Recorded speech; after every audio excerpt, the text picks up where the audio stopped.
Brought to you by...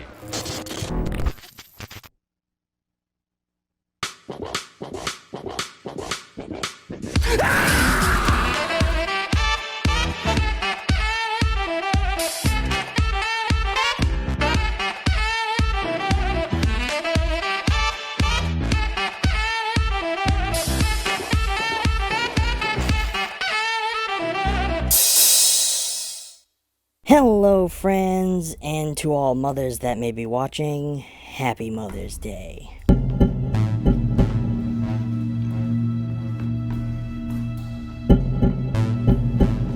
This one just seemed appropriate, though I wish I had chosen something far better to talk about. We follow Samantha as she comes to visit a friend's house for Mother's Day. Why?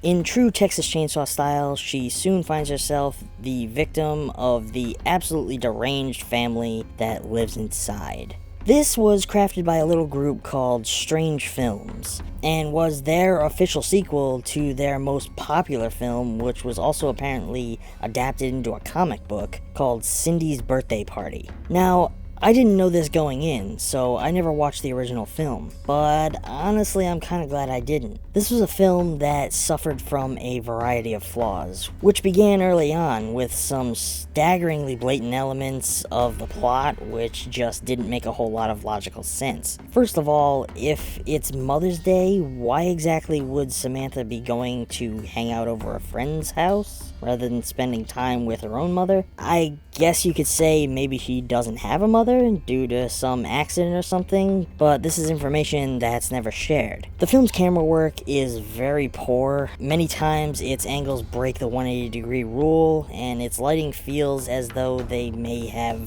just used all natural sources like windows, lamps, and overhead fixtures. The production design throughout each scene seems to be basically non-existent, which does nothing to distract you from the film's horrendously bad makeup effects and absolutely talentless performances. For me, this one felt much like the types of films that I used to slap together on weekends back in high school, which if this is a student-made film or some kind of entry-level project for a group of adolescents, then I can be very forgiving of these flaws. When you're first starting out at that age, you don't really give thought to the quality as much as you do quantity, and tend to just group together any parties that are willing to participate and make some kind of fun schlock. Judging by their channel, Strange Films had only put together 5 short films before this one, so I suppose this very well could be the case. I will say that the film does demonstrate an attempt to capture that feeling of pure insanity that you would find in Tobe Hooper's original Chainsaw classic, even ending on a very similar note. I understand the kinds of films that the filmmakers are attempting to emulate, so I guess the poor production quality and possibly even the writing was purposeful in an attempt to create an extremely uncomfortable atmosphere. But while this may work for die-hard fans of that aesthetic,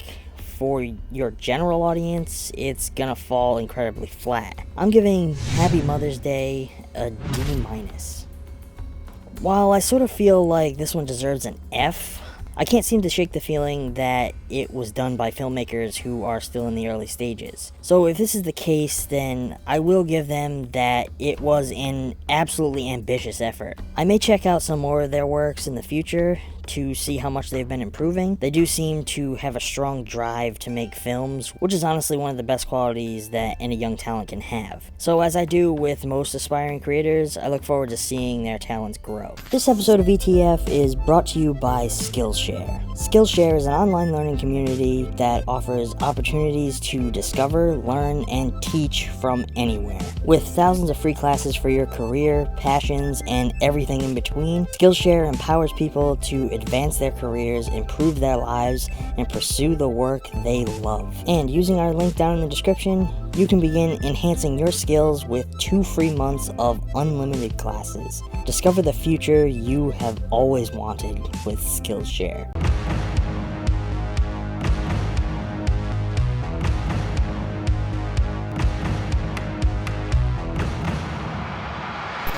Hey friends, thank you so much for watching. If you've been enjoying the content so far and you would like to help out the channel, please consider supporting ETF on Patreon, where every donation helps keep fresh content coming your way. If you would like to avoid that monthly commitment, fear not.